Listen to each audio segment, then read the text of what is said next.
As testing got underway at the Circuito de Jarama, our 22 world-class drivers put the all-new Gen3 EVO car through its paces for the very first time in Madrid. With a new body kit, new tyres, and the introduction of all-wheel drive, there was plenty for the teams to get their teeth into. I think races can now really be won until the last lap, which wasn't really the case last year. The all-wheel drive 315 mode is so cool. The car's so cool to drive, everybody loves it. 2 seconds a lap faster or more with the same power, so massive step forward. At the start, they're brutal coming off the line with the four-wheel drive. I mean, you experience it the first time, it nearly knocks you out. It's really impressive. I think the strategy will be more important than it was before. Can't wait. I think the car looks better. I think it's going to be faster, and I can't wait to drive it. So that's what the field thought of the new specs on offer for this season. Now it was time for the drivers to take the new Gen3 EVO out on track to see how the new upgrades would perform in Madrid.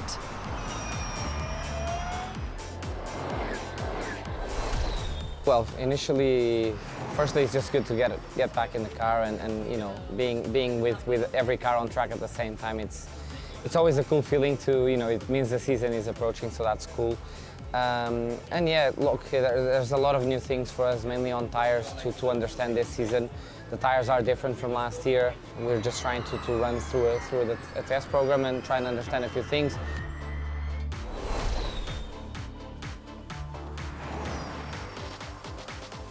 It's the first year I've done a pre-season test and come away feeling optimistic and positive. So I think the package is in a good window. It's just been positive.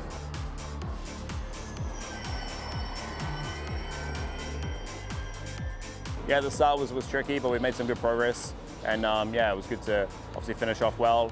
But yeah, obviously now we're going to have to analyse everything we've done this week and make sure we're hitting the ground running in São Paulo, and it's been a good few days.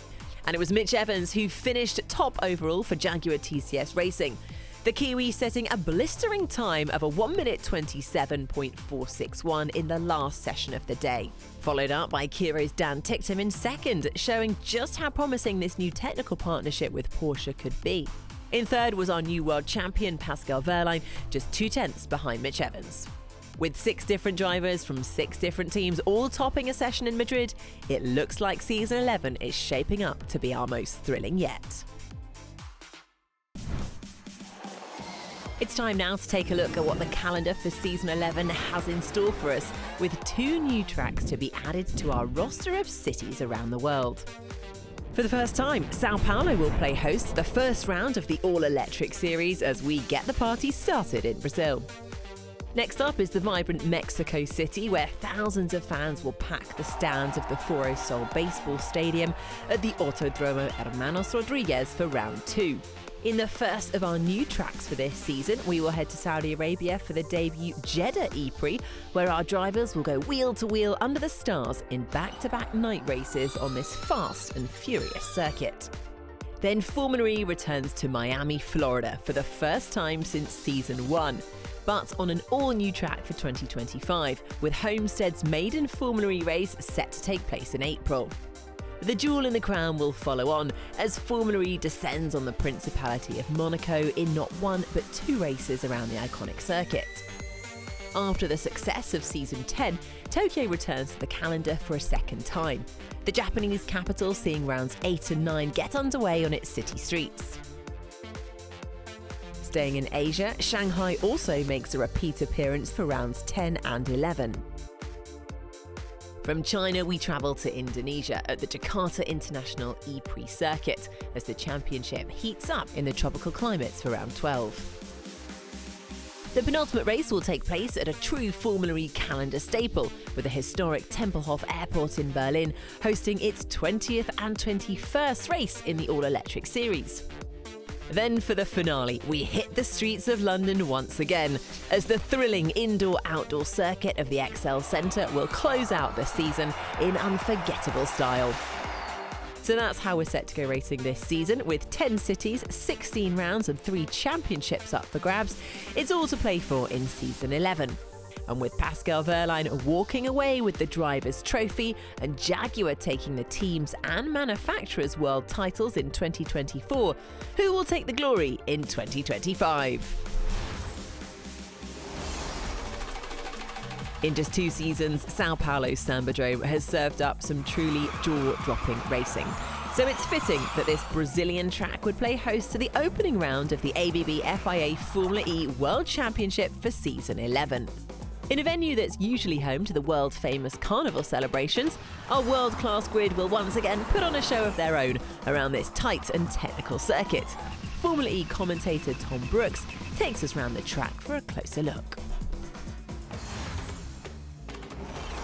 Season 11 of the ABB FIA Formula E World Championship kicks off in South America. We're in São Paulo, Brazil for the opening round of the season. A vibrant city, and it plays host to round 1. 2.9 kilometres, 11 turns in total. The overtaking zone down into turn 1. Watch for drivers making moves up the inside. We head then down the back straight and into a trio of corners. Turns 4, 5 and 6. The incident zone of turn 5, it really bottlenecks up through here. Drivers could possibly come a cropper there, so keep an eye out for that during Saturday's E-Prix. And turn 10 finally as well. A last lap overtake for the victory there in Season 10 between Sam Bird and Mitch Evans. Bird coming out on top. Who will reign supreme though as we kick off Season 11?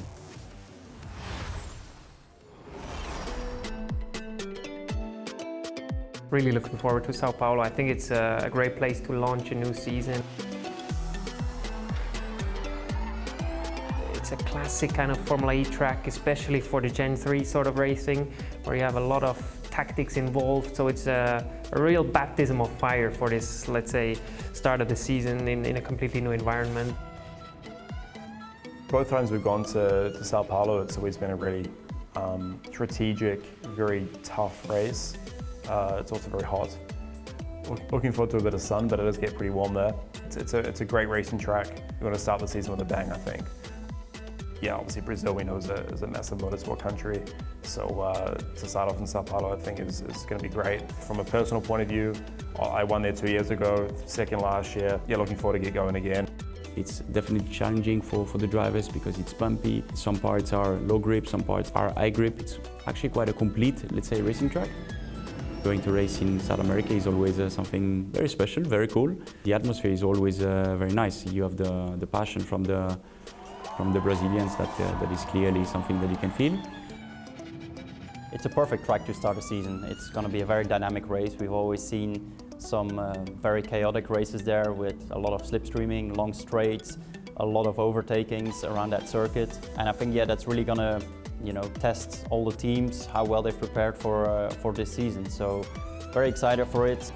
T1 is always going to be a good overtaking opportunity with this very long straight. You have perfect grandstands as well, so you get a nice place to sit.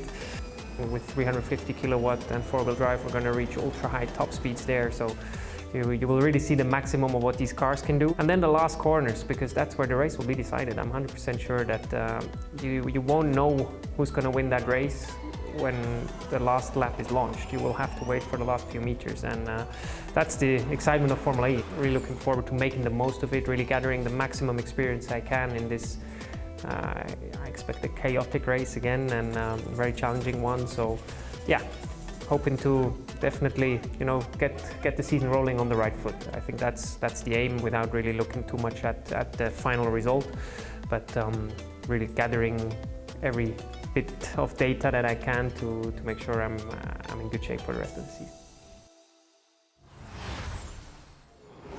That's all from us. Thank you for joining our preview of Season 11. With so much to look forward to in 2024 and 2025, we will see you again on the 7th of December as we kick things off in Brazil. Don't miss it.